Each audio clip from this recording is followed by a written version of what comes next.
Olha, se alguém ainda pensa que geografia é só decorar nomes de capital e ficar pintando mapa, prepare-se, porque a história é bem outra. E se eu dissesse que por trás de cada mapa, de cada fronteira, existe uma história de poder, de conflito e, por que não, de afeto? Pois é, a geografia vai muito além da localização das coisas. Ela é a ciência que investiga como a nossa história e a política moldaram a nossa relação com o planeta. Vamos juntos desvendar isso. Vamos começar pelo básico, mas já com uma pequena reviravolta. A pergunta parece até simples, né? O que é geografia? Mas olha, a resposta vai nos levar por uma jornada bem inesperada pela história e pelas grandes ideias que, no fundo, definem o nosso mundo hoje. Essa é uma daquelas perguntas que a gente acha que tem a resposta na ponta da língua, certo? Só que essa simplicidade toda é, na verdade, uma porta de entrada para uma história muito, mas muito mais rica e cheia de reviravoltas. Vamos ver o porquê. Bom, se a gente for lá na origem da palavra, a resposta parece fácil. Geo significa terra e grafia, descrição. Pronto, a descrição da Terra. Simples, né? Mas essa é só a primeira página de uma história bem maior. E é exatamente aqui que as coisas começam a ficar interessantes. Porque aí surge um problema. Se geografia é só descrever a Terra, o que a diferencia, por exemplo, da geologia, da biologia ou de tantas outras ciências que também estudam o planeta? A resposta, no fim das contas, não está na definição, mas sim na história. Para entender o que a geografia realmente é, a gente precisa voltar no tempo e ver como e por que ela nasceu. A geografia que a gente conhece hoje não nasceu numa biblioteca silenciosa, não. Ela nasceu foi no calor da batalha, no barulho das fábricas e na ambição dos grandes impérios. Ela foi forjada num momento de transformação total, quando conhecer o mundo significava, antes de tudo, poder dominá-lo. Tenta imaginar a Alemanha do século XIX. Um monte de estados separados tentando se unir, cercados por impérios gigantes. Ao mesmo tempo, a evolução industrial explodia, precisando de matéria-prima, e a corrida colonialista exigia novos territórios para explorar. De repente, os mapas deixaram de ser só desenhos, eles viraram ferramentas de guerra, manuais de conquista. A geografia se tornou uma arma estratégica, usada para mapear riquezas e de um jeito bem mais sombrio para justificar o domínio sobre outros povos. E foi nesse cenário tenso que surgiu a primeira grande batalha de ideias da geografia. Uma pergunta que, na verdade, nos assombra até hoje. Será que somos quem somos só por causa do lugar onde nascemos? O ambiente realmente controla nosso destino? Para responder essa pergunta, dois gigantes intelectuais entraram em cena. E a briga entre eles definiria a geografia por décadas. De um lado, o determinismo, com uma visão que parecia implacável. A gente é prisioneiro do meio ambiente onde vive. Do outro, o possibilismo, trazendo uma mensagem de esperança. Não, nós temos o poder de moldar nosso próprio destino.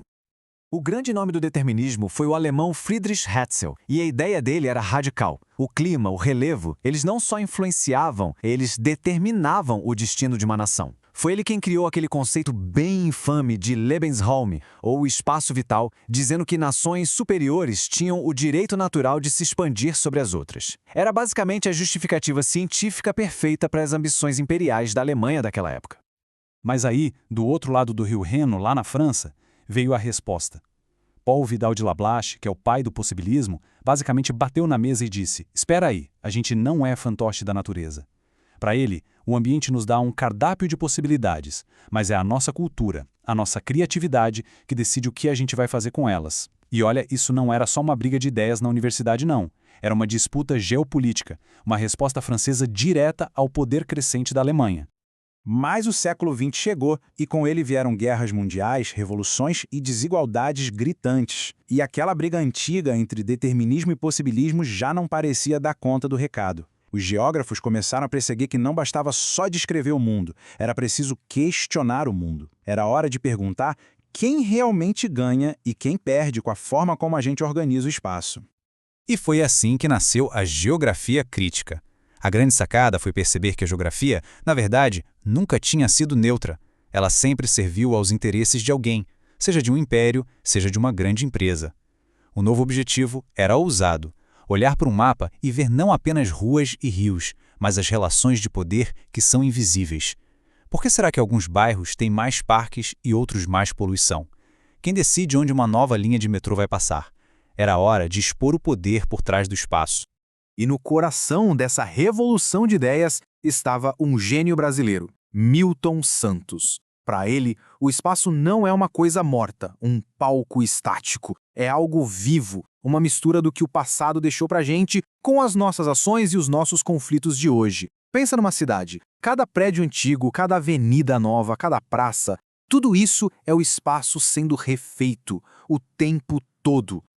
O Milton Santos nos deu uma espécie de mapa para a gente entender essa evolução. Primeiro, a gente vivia no meio natural, onde o nosso ritmo era ditado pela natureza. Depois, com a Revolução Industrial, a gente entrou no meio técnico. As máquinas rasgaram o mapa e a natureza começou a obedecer a um novo tempo. E hoje? Bom, hoje a gente vive no meio técnico-científico e informacional. Um mundo onde um satélite, um cabo de fibra ótica e um algoritmo têm mais poder para moldar o espaço do que um rio ou uma montanha.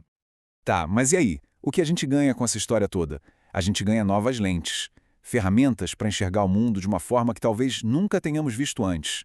Vamos experimentar algumas delas e ver como o nosso dia a dia se transforma quando a gente começa a olhar através dessas lentes. A primeira lente é a do território. E pode esquecer aquela ideia de que é só um pedaço de terra. Território é espaço de poder. É sobre quem manda, quem define as regras. Pensa na fronteira de um país, ou na área de atuação de uma gangue, ou até na arquibancada que é dominada por uma torcida organizada. Em todos esses exemplos, o que está em jogo é o controle. Território é sempre sobre poder. Agora, vamos trocar a lente do poder pela lente do afeto. Se território tem a ver com controle, lugar tem a ver com sentimento. É aquele espaço que tem um significado especial pra gente. Sabe, é a diferença entre uma casa qualquer e um lar, entre uma localização no mapa e a nossa cidade natal. Lugar é o espaço onde a nossa história pessoal acontece. E por último, a lente da escala. Essa aqui é fundamental. Pensa em como uma doença se espalha. Um caso num bairro é um problema local, um surto. Se isso toma a cidade inteira, já vira uma epidemia. Se cruza fronteiras e continentes, se torna uma pandemia, uma crise global. O vírus pode ser o mesmo, mas a mudança de escala transforma absolutamente tudo. A resposta, o medo, o impacto. Entender de escala é entender como um problema que começa pequeno pode se tornar um problema de todo mundo. Então, da próxima vez que alguém olhar para um mapa ou simplesmente para a rua da sua casa, vale a pena lembrar. Aquilo que a gente vê é só a superfície. Por baixo, existem camadas e mais camadas de história, de poder e de afeto.